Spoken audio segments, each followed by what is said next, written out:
യുഎയിലെ സ്കൂളുകൾക്ക് അടുത്ത മാസം 9 ദിവസത്തെ പൊതു അവധി ലഭിക്കും. ബലിപെരുന്നാൾ അവധിയും വാരാന്ത്യ അവധിയും ചേർന്നാണ് നീണ്ട പൊതു അവധി ലഭിക്കുക.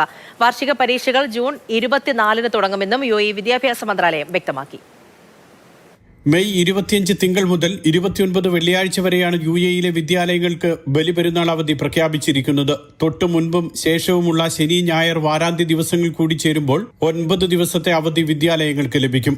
വിദ്യാർത്ഥികൾക്കും അധ്യാപകർ അടക്കമുള്ള സ്കൂൾ ജീവനക്കാർക്കും അവധി ബാധകമാണെന്ന് യുഎഇ വിദ്യാഭ്യാസ മന്ത്രാലയം വ്യക്തമാക്കി. മെയ് 22-ന് സ്കൂളുകൾ അടച്ചാൽ ജൂൺ 1-നായിരിക്കും തുറക്കുക. ജൂൺ 15-16 ദിവസങ്ങളിലായി വിദ്യാർത്ഥികൾക്ക് മോഡൽ പരീക്ഷ നടക്കും. ജൂൺ 17 ബുധനാഴ്ച ഇസ്ലാമിക പുതുവർഷത്തിന് സ്കൂളുകൾക്ക് പൊതു അവധിയായിരിക്കുമെന്നും വിദ്യാഭ്യാസ മന്ത്രാലയം വ്യക്തമാക്കി. ജൂൺ 24 മുതൽ ജൂലൈ 3 വരെ വാർഷിക പരീക്ഷകൾ നടക്കും. ജൂലൈ 3-നാണ് അധ്യയന വർഷം അവസാനിക്കുക. അതേസമയം അവസാനപാദ പരീക്ഷയിൽ കുറഞ്ഞ സ്കോർ ലഭിച്ചവർക്കുള്ള മേക്കപ്പ് പരീക്ഷ ജൂൺ 6 മുതൽ 9 വരെ നടത്തും. ജൂലൈ 12-നും 13-നുമായി വാർഷിക പരീക്ഷാഫലം പ്രഖ്യാപിക്കുമെന്നും പരാജയപ്പെടുന്നവർക്കുള്ള ഇംപ്രൂവ്മെന്റ് പരീക്ഷകൾ ജൂലൈ 14 മുതൽ 17 വരെ നടക്കുമെന്നും വിദ്യാഭ്യാസ മന്ത്രാലയം അറിയിച്ചു. ജൂലൈ 18-നാണ് വേനൽക്കാല അവധി ആരംഭിക്കുക.